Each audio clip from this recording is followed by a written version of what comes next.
Great.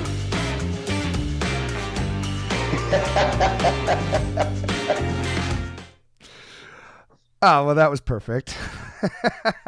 AT, we're going off mute. Great, man. Sick production skills. Right. So you heard us talk during the sick commentary. sick talking during the It's intro. it's like Dave Evans. Great. The Super Bowl AT. It's week 2, first of all. Welcome to the show. But the Super Bowl this past Sunday might have been the greatest game I've ever seen in my life for obvious and very biased reasons.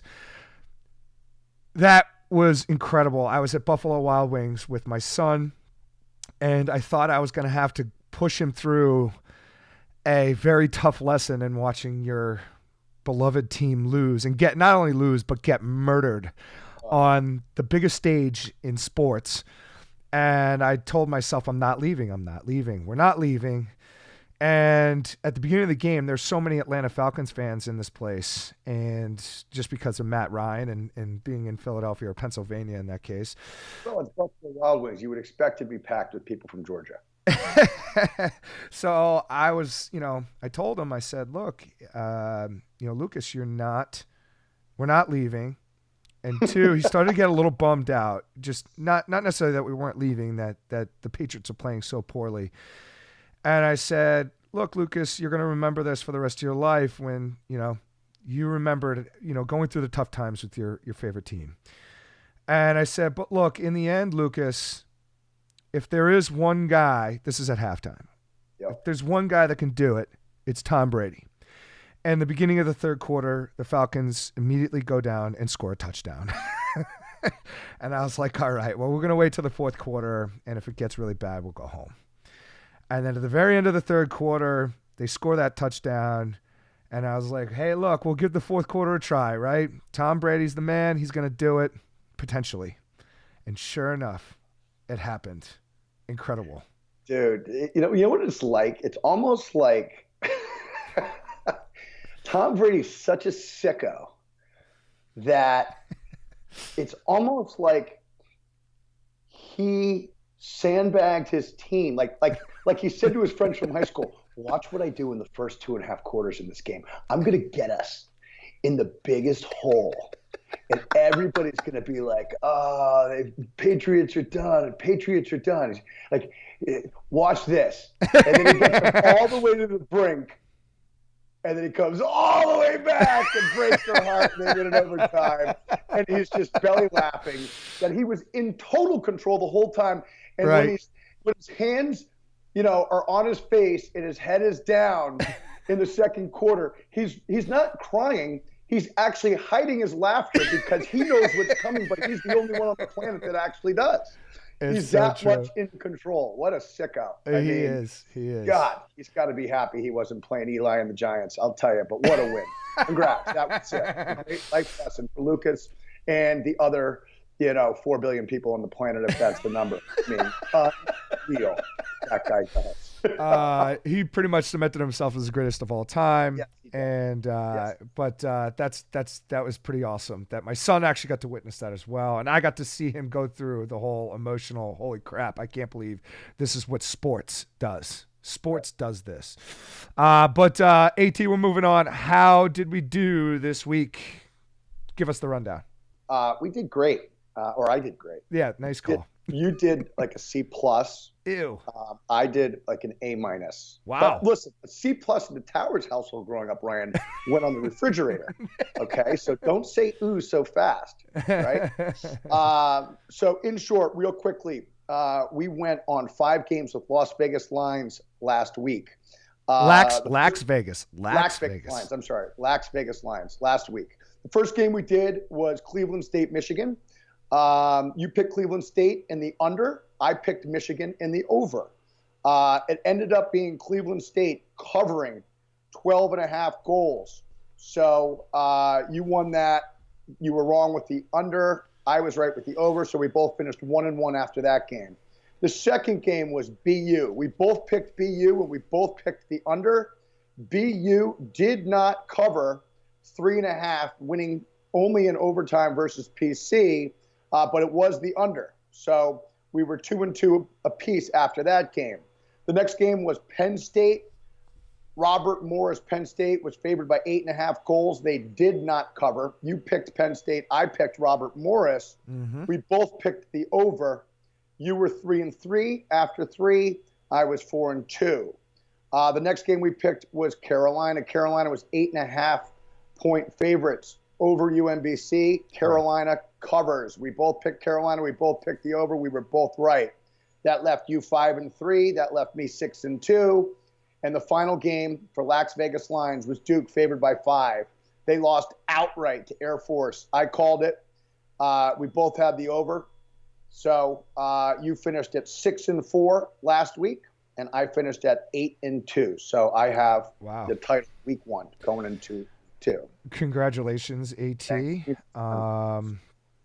That is very 8-2. So you went 8-10 in total picks. I was only wrong on Michigan and BU. I hit all the over-unders, and I was correct on Robert Morris, Carolina, and Air Force. That's pretty, that's well done. Very, very well done.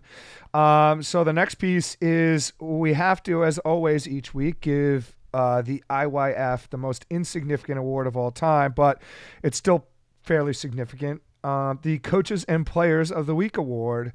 AT, give me your Coach of the Week.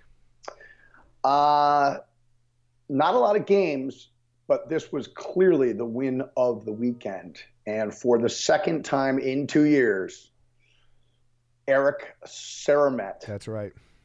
Takes the Falcons down to Durham, and they knock off Duke for the second year in a row. So Eric Saramet is my Coach of the Week, and my Player of the Week right there, along with them, freshman goaltender Paxton Boyer. Yes. 14 saves, 10 goals allowed, stepping in as a freshman. You and I referenced the graduation of Doug Guccio being a question mark for Air Force coming into this game.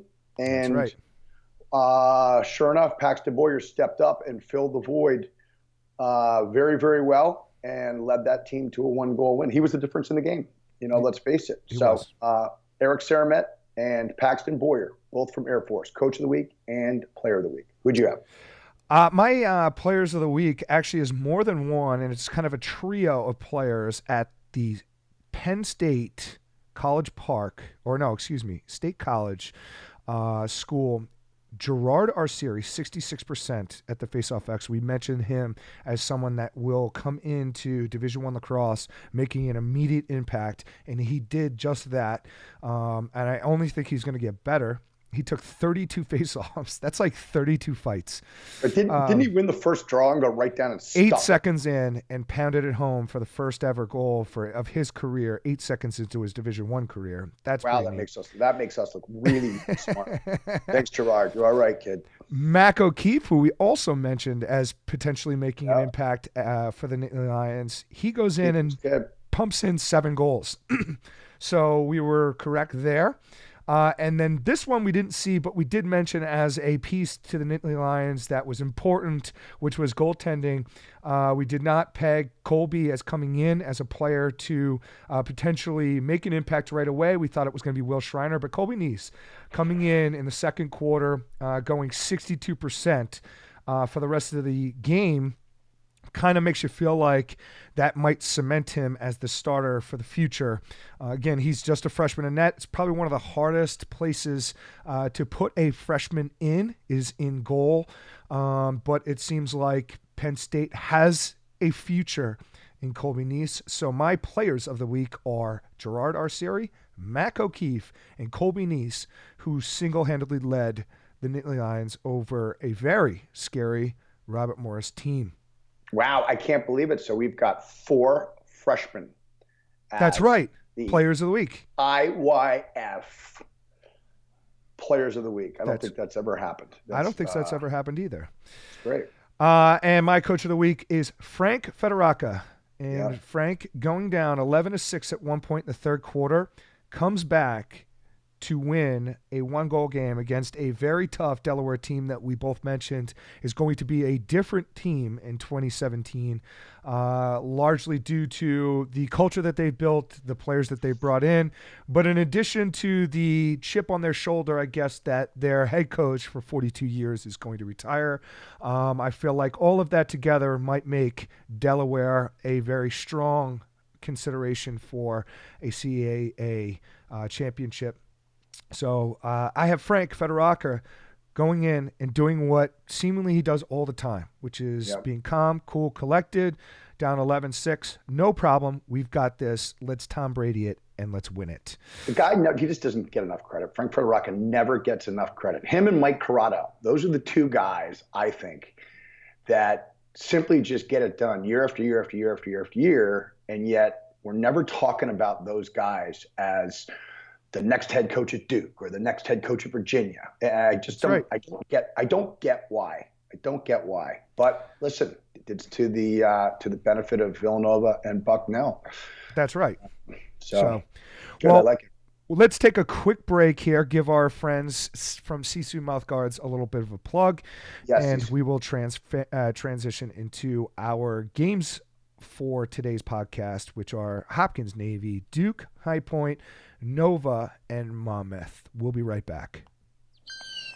At Sisu, we take a very scientific approach to making sure our technologically advanced, doctor-developed, scientifically backed, industry-changing mouthguards are the most protective, lightest, talkable, breathable, comfortable, drinkable, removable mouthguards on the planet to guarantee you're protected.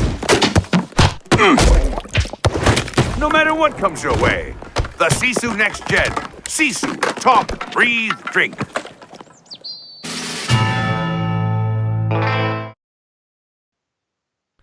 All right, we're back, and we've got 3 games to cover. First game up, Hopkins Navy, a huge Tuesday night tilt. That is tonight. We can actually make a pick on this too, AT, since we won't be able to make a pick later on in that week. I think Las Vegas Lines came out with a line of 2.5, and that's a favor of Johns Hopkins. And I believe the over-under is 21.5. I'm looking at it right here, actually. Yeah. So we can make a pick on it. But talk to me a little bit about such a rush. Tell me a little bit about the Naval Academy going into 2017 and starting off their season against the 11th ranked Hopkins Blue Jays. Right. They're coming off a great year in 2016, went to the NCAA quarters where they lost to a team in Providence, which didn't disappoint me. But they were 11-5 overall last year, 7-1 in the Patriot League. And Ricky Soule shut everybody up doing it his way again. Nice job, right. Rick. And so I think that they're coming into the season with a ton of momentum. You know, from offensive end, they didn't score a ton of goals last year. They averaged just under 10 goals per game, shooting just 28%, which isn't phenomenal. 36% on man up, which is a little bit better than par, I think. Yep. They return attackman Jack Ray, 26 goals, 11 assists last year. Midfielder Grayson Terrain, who has been terrifying college lacrosse since he came on the scene as a freshman last year. And 17 goals, 7 assists. You know, the one thing that sticks out as a challenge for this team is going to be Casey Reese, right, who scored 34 goals and had 3 assists as a midfielder for them. I think he had 5 against Brown in the playoffs last year and was just a force. You know, a bomb of a shot, had the ability to really spread teams out that way, but could also beat poles for goals. And to lose a guy like that is going to need to be addressed. You know, they're going to have to find some people probably to fill that void on the offensive end. You know, defensively, listen, Navy's as tough as they come. They were letting up just under 7.5 goals last year. They returned Chris Fennell. They returned Matt Reese, I think Casey Reese's brother, Hiram Carter. You know, this is always a team that's unbelievably tough on the defensive end. You know, they're brutally tough on the ground balls. They're just not going to give up a lot of goals. It's just the way that they are. They have Ryan Kelly stepping in to the goal. You know, he's untested, but I think with the veteran defenseman that they have in front of him, combined with the fact that Brady Dove, their faceoff guy who won 58% last year and pretty much has dominated, since his arrival in Annapolis. I think that's going to allow Ryan Kelly to find his footing. Now, certainly starting first game at JHU, you better get your footing quickly. But I think he's got the support of a great faceoff guy, of a veteran defense, and I think he's going to step up to the plate and be a huge value add. I don't think that he's going to end up being a weak point for this team. For me, the biggest question for them this year is how do they replace the scoring of Casey Reese at the midfield? And I think that's got to be, probably taken up by a few different guys. But that's my overview of Navy going into this game. They're always going to be a tough out. The game last year was incredible. I think JHU won in overtime. Or was it Navy? I think JHU won in overtime last year. I can't remember for sure, but I just remember looking at that game and thinking, wow, this is the first game of the year, and these guys are playing really, really hard, and they looked really, really sharp. So it's going to be fun to watch this game. 100%. Looking at Hopkins, they graduated Ryan Brown, who's arguably one of the best shooters in the country, at 41 goals. So they lose 41 goals, but I do think, and they also lost Holden Catoni from last year. He scored just over 20 for him as well. But I really think looking at this team in Hopkins, you're going to see a very different, experienced, and very good Hopkins team. Yes, they do lose Ryan Brown, and that is a huge loss. But you got to look at what their attack looks like. They're more veteran group. You got Shaq Stanwicks coming back, Wilkins Dismuke coming back, and then you can look to Kyle Marr to probably fill the top three attack roles Scotty's out. kid. Scotty Marr, for head coach at Albany. Excuse me. I think, and on top of all of that, you've got three attackmen, by the way, that are all left-handed that are starting. Interesting. Which is really cool, which immediately makes all three of your midfielders right-handed most of the time. If you're driving from behind the cage, lefty 90% of the time, for instance, and I know Shaq can kind of go both ways. He's pretty amazing. He's a big-time quarterback there. But if you're driving strong-handed a majority of the times from the attack position, it forces all the other players on the field to be right-handed, which sets up for Drew Supinski, John Crowley. It sets up for Joel Tinney, who's coming back in 2017, who arguably comes in as a freshman coming into there as one of the best midfielders in the country. He's 13 All-American as a freshman. You can expect that he's got something to prove after losing a season last year in 2016 due to NCAA or team violations. I'm not really sure what happened there, and I don't want to speculate. But this is an offense that's going to put a lot of shots on Cage very quickly. How are you going to match up against these starting six guys? It's going to be very hard to do. And they've got some depth. You've got Kieran Eisler, you've got Britton Vallis coming into the play as well. I mean, I remember Britton in high school, and he was one of the most impressive midfielders in the country for his age at the time. And I would have thought he would have made a bigger impact a little faster at Hopkins.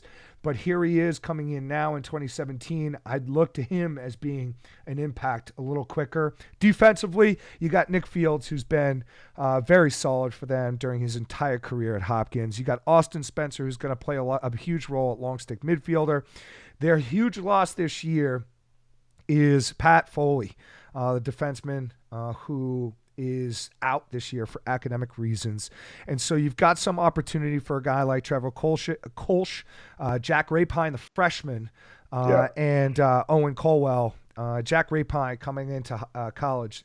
I mean, he looks like a 33-year-old man. On the recruiting circuit. That's how the Needham Needler looked when he was a sixth grader. Pat Foley originally a Carolina commit?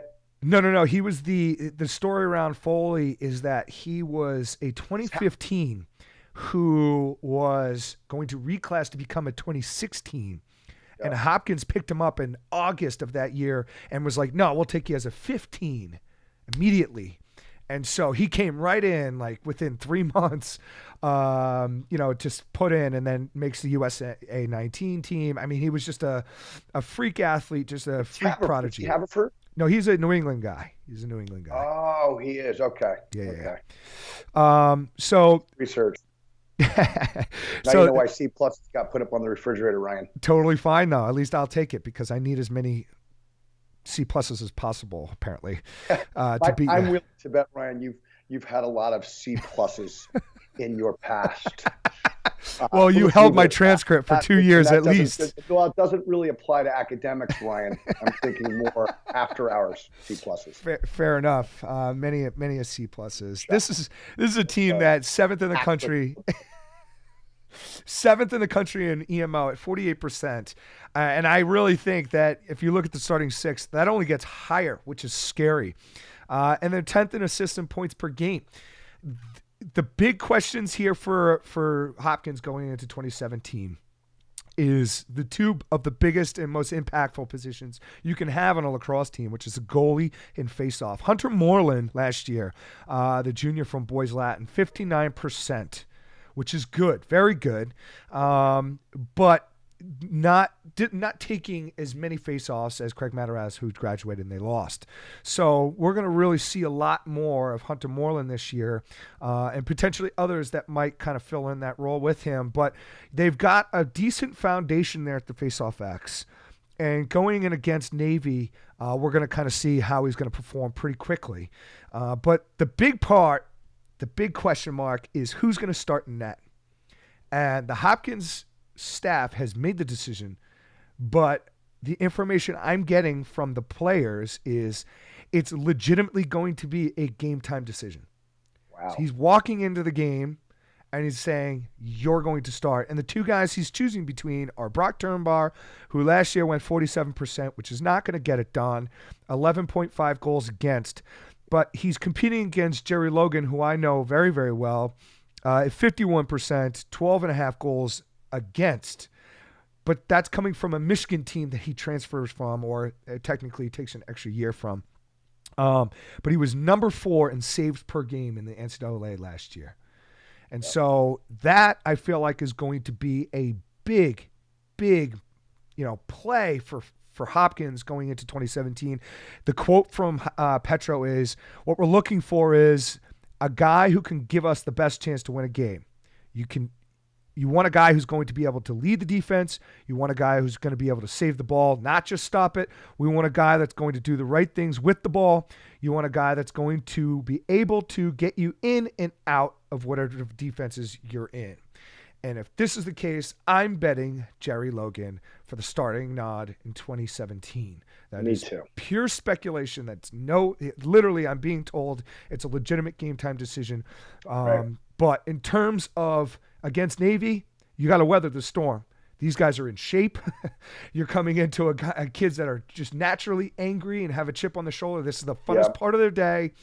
And with the Hopkins team, I feel like you're going to have to, for the season to be successful and for you to beat Navy, you've got to gel early. You've got a lot of power on the offensive end. You've got the pieces of the puzzle on the defense. You've got questionable pieces, but capable pieces, both in the face-off and the goal. This could be a great 2017, but this is a great test, early test for Johns Hopkins. No doubt. Next game up. We'll go here. Sorry, I got to get to my transitions here. Duke, High Point. AT, talk to me about Duke. Well, Duke last week coming off a very tough opening season loss to Air Force, 11-10. We spoke about it and referenced Coach Saramet and his freshman goalie Paxton Boyer.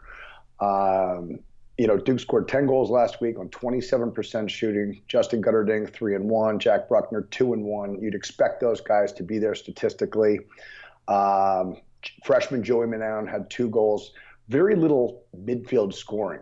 And, you graduate Miles and you graduate Deemer Glass, and that's certainly a question mark coming into the season. And until they find the answers there, I think they're going to continue to struggle to score goals.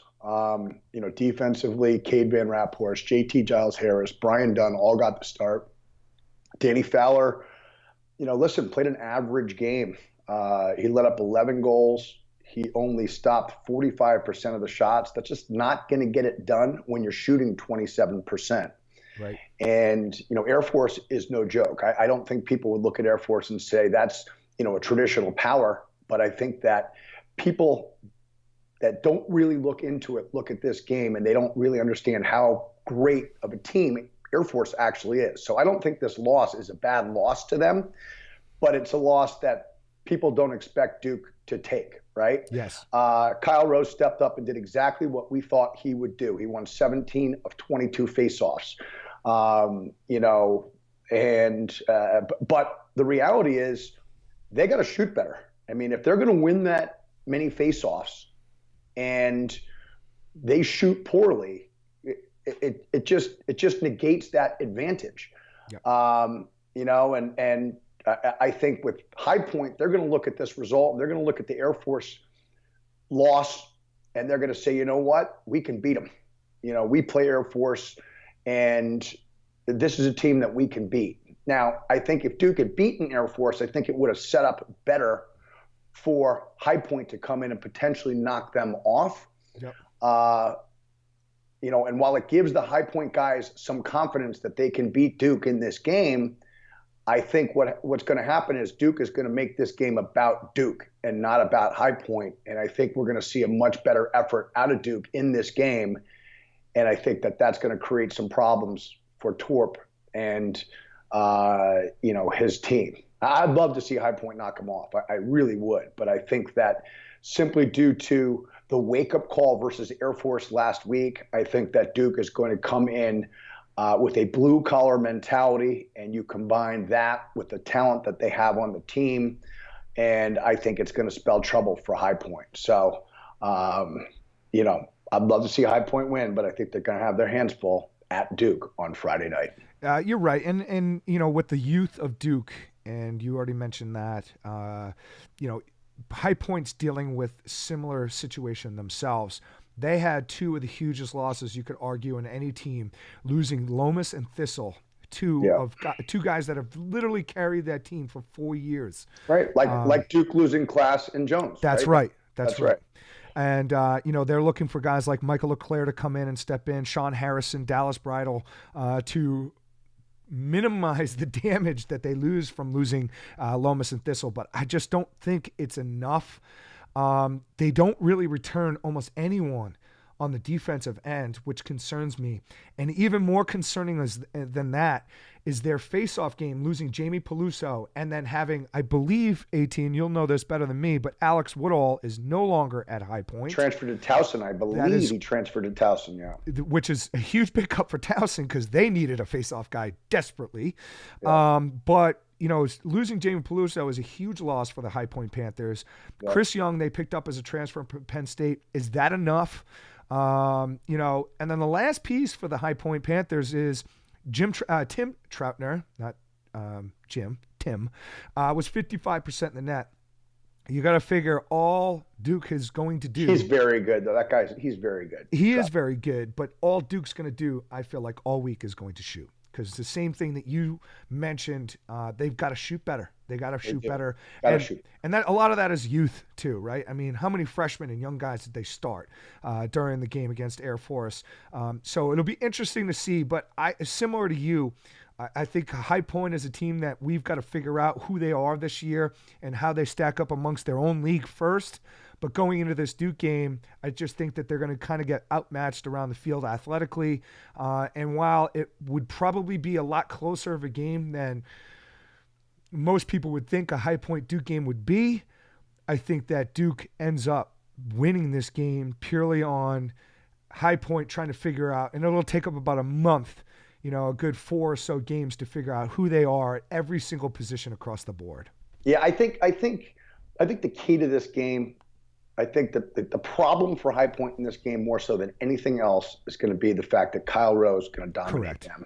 And that, if Duke didn't have that distinct advantage coming into this game and we thought the faceoffs would be closer to 50-50, I could see High Point knocking them off potentially. But I don't think you can lose 3 of every 4 faceoffs and expect to beat a team that let's face it, is more talented and deeper than you when they're coming off a disappointing loss in their eyes and they're playing, at their place at night. Duke's going to be ready to play in this game. That's for sure. They will. And I also think that in terms of the SoCon, you're looking at an Air Force team that might roll through the SoCon big time. No question. There's a massive difference between those teams. Next up, Villanova, Monmouth. Talk to me about Villanova going into 2017 season. Yeah, Villanova, listen, we referenced Mike Corrado and his staff, a few minutes ago. I think they're one of the best coaching staffs out there. They're coming off a 2016 season where they finished 9-5 overall, 4-1 in the Big East. The problem for this team is that they seem to peak in March, playing at a very, very high level. They pounded Penn, who, again, it was a very good team. And then they got pounded by Brown, and that just seemed the wheels just sort of came off at that point. So I think if they can peak at the right time, this is a team that could be very, very scary at the end of the year. Last year they scored over 13.5 goals per game. That's a lot of goals, right? Shooting 29%. They returned first-team All-American candidate Jake Fricaro, attack midfielder, 40 goals, 15 assists. He's as good an offensive player as there is in the country, no question. But I'd put him right up there with Pat Spencer, Dylan Malloy, Connor Carazero. He's that level of a player. To complement him on attack, Devin McNamara, 30 goals, 19 assists. And then Jake's little brother, Joey Fricaro, midfielder, was 19-12 last year. And so those are the three big guns for them offensively. They also returned some others that statistically aren't far behind. The defense was letting up a little over 10.5 goals a game. And they returned 2016 starters Dan Sweeney, Owen Hughes. And in the goal, this is a question mark for me. They returned starters who split time. Nick Testa started 6 games last year, let up over 13 goals a game, saved the ball just 43% of the time. And Dan Willis had 8 starts, only let up 9.5 goals a game, and saved the ball at 50%. So I would say expect Dan Willis to be the starter. But if he doesn't get it done, these guys are not going to hesitate to put Nick Testa in. There's no question about that.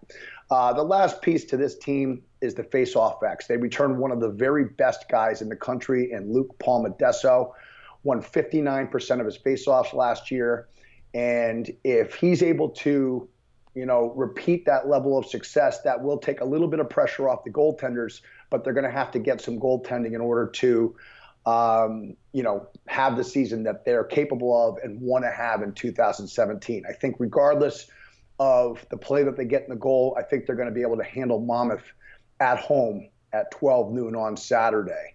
So I look to see Villanova win this game fairly easily. Similar to High Point, Monmouth is a lot of unknowns. Again, their 3rd season, I believe 4th season coming in to this year. It's just, you just don't know what you're going to get. They do have 9 returning starters this year. But how about this for a stat, AT? Monmouth last year in 2016 was 1-6 at home and 6-0 away. Wow. It's like the exact opposite of what you would think a team would be. But they were 6-0, undefeated away, 1-6 at home. You got to think Brian Fisher is going to want to improve on that in 2017. At least Fisher's done a good job there. He has done a good job. He has. But again, when you look at the game between, and first off, I can't believe both of Fricaros are back, and I can't believe Palmadesso is back. Villanova sets up to have a great year in 2017. Monmouth is still trying to figure out who they are as a program, still trying to figure out their recruiting style and all those kinds of things that a new program has to do. But they're competing, and that's to be commendable to Brian Fisher and what he's done and his staff and Andrew Gieson and the rest of the staff at Monmouth. I think that going into this, though, again, I just don't see Monmouth competing with Palmadesso at the face-off X. No. I don't see Monmouth, even though Andrew Gajewski is leading the way for the defense for Monmouth, I don't see anyone stopping either of the Fricaros, especially now that Joey is a year older. Because Joey, by the way, was always touted as going to be better than Jake. And it's only a matter of time. And in terms of, Villanova's defense and their goalie, as you've already mentioned, I just don't see enough power on the offensive end at Monmouth to get it done this Saturday. So when we look at this, we're just simply looking at what these teams are going to be. And again, when you look at High Point and Monmouth, you combine them both, they're going to need an identity. And the only identity we're going to figure that out is within the first 4 games of the season. You're right. The question is going to be, is this the game that Jake Vaccaro scores 10 goals? Doesn't he score like 10 goals for Princeton? And then he scored 10 goals for Villanova. Which game is Jake Vaccaro going to score 10 goals in 2017? Is it Monmouth? I think the guys at our friends at Lax Vegas Line should come up with, the odds on how long it takes Jake Vaccaro to have a 10-goal game. Because it's going to happen. And it may just happen this weekend against Monmouth. It may just happen. We're going to take a quick break again. When we come back, Towers, AT is going to give his IYF Top 20. Maximize your comfort. At Sisu, we take a very scientific approach to making sure our technologically advanced, doctor-developed, scientifically backed, industry-changing mouthguards are the most protective, lightest, talkable, breathable, comfortable, drinkable, removable mouthguards on the planet to guarantee you're protected. No matter what comes your way, the Sisu Next Gen. Sisu, talk, breathe, drink.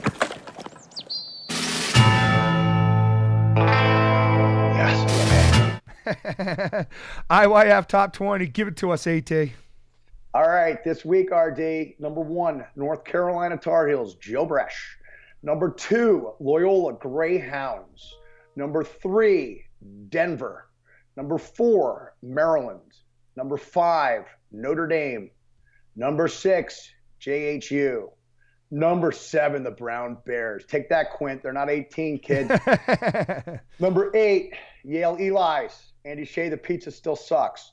Number 9, Penn Quakers. Look for them to explode. The Penn Quakers, number 9, they're not even in any other rankings. Listen, we're gonna be reading about them. That team is gonna be scary. Number 10, Syracuse. Number 11, off the heels of a great win versus Duke, Air Force. Wow. Number 12, taking on JHU tonight, Navy. Number 13, Towson. Number 14, Gerard Arceri and his 8-second goal in this season, Penn State.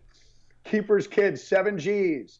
Number 15, Marquette. Number 16, Lars Tiffany. It's never too early to get up in the morning and do tons of jumping jacks.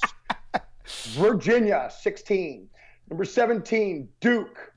Number 18, Scotty Marr in Albany. Number 19, Mike Corrado, Villanova. And number 20, Rutgers. I'll do 5 also receiving votes in order. Army, unofficially 21. Ohio State, unofficially 22. Bucknell, unofficially number 23. Fairfield, unofficially number 24. And Bryant, unofficially number 25. That's it. Who submitted the votes to make those unofficial 21 to 25? I did, and Frank Towers and some local neighborhood kids. That's all for the show today. As always, check us out at In Your Face Lax, Twitter, Instagram, Facebook. It's all up there. Maximize your comfort. We'll be back tomorrow with another show.